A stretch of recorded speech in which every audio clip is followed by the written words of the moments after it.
नमस्कार, आप देख रहे हैं JJN न्यूज़। मैं हूं आपके साथ मोहम्मद उवैस। आज उत्तराखंड की भाजपा सरकार अपने कार्यकाल का अंतिम बजट पेश करने वाली है। इस बजट में क्या उत्तराखंड वासियों के लिए कुछ खास सौगात होगी या फिर ये बजट सिर्फ चुनावी बजट साबित होगा? इस बारे में जानकारी ली हमारे संवाददाता संजय प्रसाद ने हल्द्वानी की जनता के बीच जाकर। तो चलिए देखते हैं हल्द्वानी की जनता का इस बजट के बारे में क्या कहना है और जनता क्या चाहती है इस बजट से। नमस्कार, स्वागत है आपका JJN न्यूज़ में और मैं हूं आपके साथ संजय प्रसाद। आज का दिन बड़ा अहम है उत्तराखंड की राजनीति के लिए, उत्तराखंड की जनता के लिए।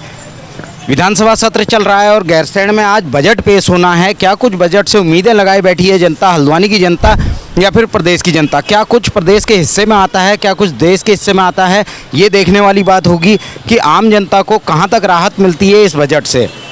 कुछ राहत मिलेगी भी या ये बजट जो है 2022 के चुनाव को लेके खासकर या चुनावी बजट होगा या फिर जनता को इसमें ज़रूर कुछ न कुछ राहत मिलेगी, ये देखने वाली बात होगी। अभी विधानसभा सत्र में बजट सत्र पेश किया जा रहा है, बजट पेश किया जा रहा है उत्तराखंड का। तो उत्तराखंड के बजट में जहां एक तरफ उत्तराखंड की जनता महंगाई से परेशान है, बढ़ते दामों से परेशान है, पेट्रोल के दामों से परेशान है या गैस की कीमतों से परेशान है, तो उसमें कहीं ना कहीं कुछ न कुछ राहत की उम्मीद ज़रूर कर रही है। और कितनी राहत सरकार दे पाती है ये तो आने वाला वक्त ही बता पाएगा। धन्यवाद। देखिए, तो आखिरी बजट ही पेश कर रही है ये भारतीय जनता पार्टी की डबल इंजन सरकार, क्योंकि जनता ने तो तैयारी कर ली इनकी विदाई के लिए। फिर भी अगर ये जाते जाते कुछ भला करके जाएं तो राज्य के लिए बेहतर होगा। सबसे ज़्यादा जो परेशानी है महंगाई और बेरोज़गारी की, इस पे ये लोग क्या कर सकते हैं, इनकी क्या विजन है, क्या सोच है, किस हिसाब से, जिस तरीके से जो लोग संविदा पे लगे थे, जो लोग आउटसोर्सिंग से लगे थे, उपनल के माध्यम से लगे थे, ऐसे कई लोग बेरोज़गार हो गए इस प्रदेश में। नर्सिंग स्टाफ की बात करी जाए, कंप्यूटर स्टाफ की बात करी जाए, तकनीकी स्टाफ की बात करी जाए, नॉन टेक्निकल स्टाफ की बात करी जाए, कई लोगों के रोज़गार समाप्त हो चुके हैं डबल इंजन सरकार जब से प्रदेश में आई है। तो कम से कम उन लोगों को तो वापस लेने का पहले ये कुछ बनाए रूट। अब हम इनसे ये सोच रखें, इनसे अभिलाषा रखें कि नए जॉब जनरेट करेंगे, तो ये तो संभव है नहीं, क्योंकि ये जो जितने पुराने थे उनको ही नहीं उनका समायोजन नहीं कर पाए।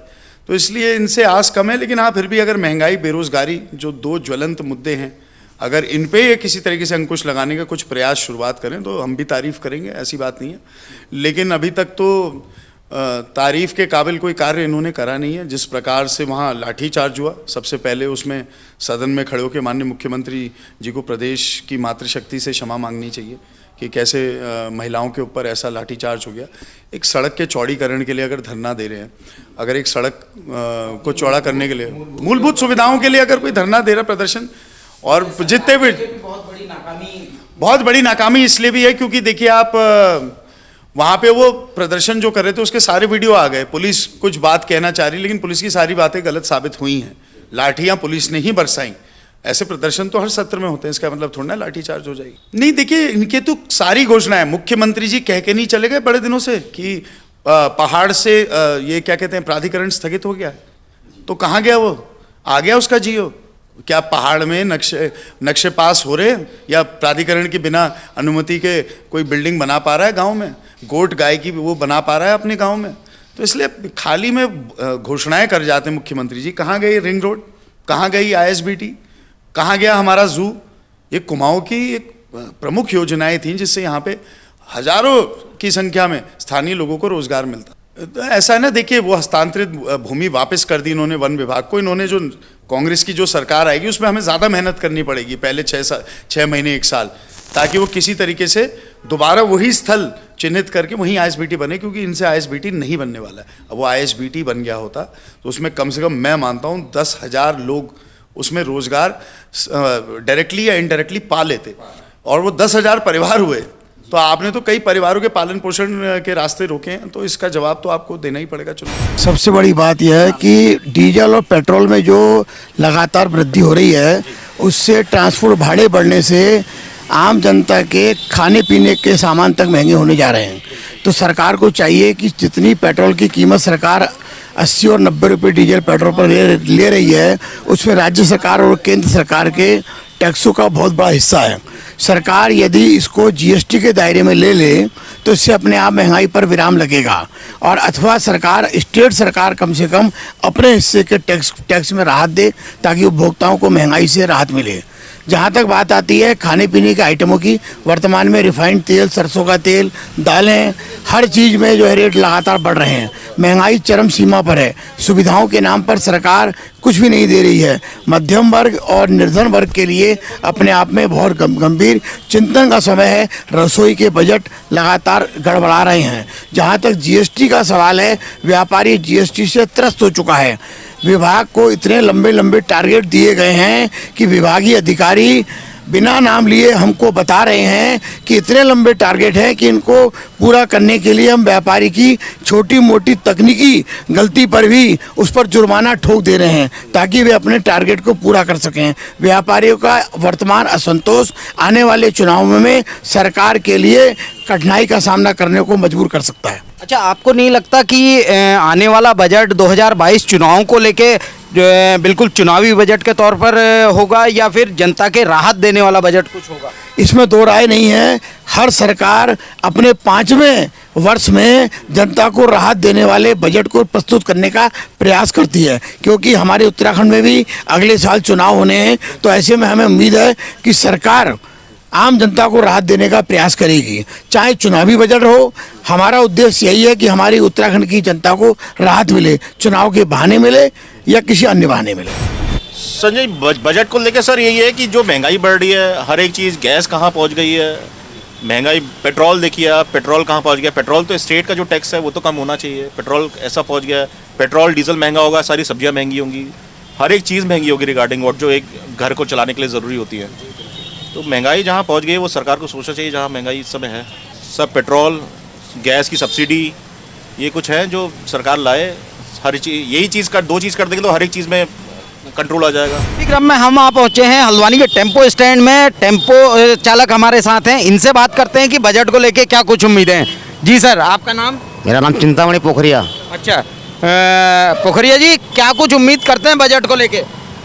हम ये कहते हैं कि महंगाई तो काफ़ी हो रही है, बहुत ज़्यादा महंगाई हो रही है, जिससे कि जिस हिसाब से महंगाई हिसाब से न तो हमें ऑटो में पैसा मिल रहा है, नहीं हमें कोई सुविधा मिल रही है। अच्छा, तो सरकार से क्या उम्मीद करते हैं, क्या कुछ करना चाहिए सरकार ने? हाँ, सरकार ने करना चाहिए। क्या कुछ करना चाहिए?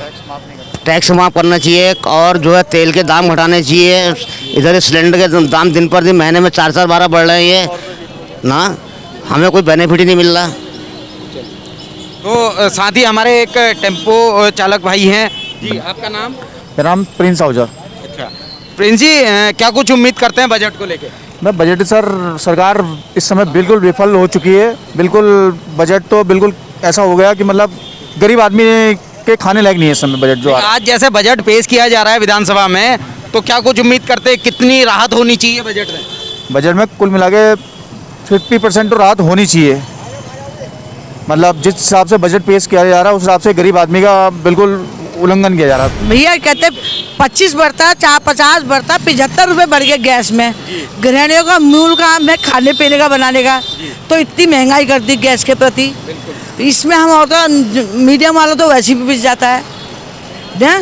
तो इसलिए आज उत्तराखंड का बजट पेश किया जा रहा है, क्या उम्मीद करती हैं सरकार से, कैसा बजट पेश होना चाहिए? भैया नॉर्मल होना चाहिए भैया, हाई ना फाई और ना लो, बस जिससे कीमतों में जो बड़ी कीमतें हैं उनके लिए, उसके लिए भी सामान्य करें। जैसे वो है ना गैस वैस में हम परेशान हैं, इतने हर हफ्ते में 25 रुपये बढ़ जा रहे, इससे हम बहुत परेशान हैं। अब बताओ क्या खाएंगे, क्या करेंगे, इससे वो है हमको बस, और कुछ नहीं है। मैं इतना ही बोलना चाहती हूँ। भैया सरकार से उम्मीद है टैक्स में राहत दे, जीएसटी में राहत मिले, डीजल पेट्रोल की कीमत कम करे, जिससे ग्राहक को ज़्यादा से ज़्यादा फ़ायदा हो, उनको सस्ता सामान मिले, जो जो जो एक किफ़ायत रेट में मिले, और ज़्यादा से ज़्यादा उनको फ़ायदा मिले, ग्राहक को ज़्यादा से ज़्यादा फ़ायदा मिलना चाहिए। अच्छा, डीजल पेट्रोल के रेट जैसे बढ़ाए जा रहे हैं, क्या कुछ फ़र्क आ रहा है व्यापार में उससे? बहुत फ़र्क आ रहा है, 15 से 20% सब चीज़ में रेट सब बढ़ रहे हैं। ग्राहक कहता है कि क्या नाम है, इतने कैसे बढ़ गए?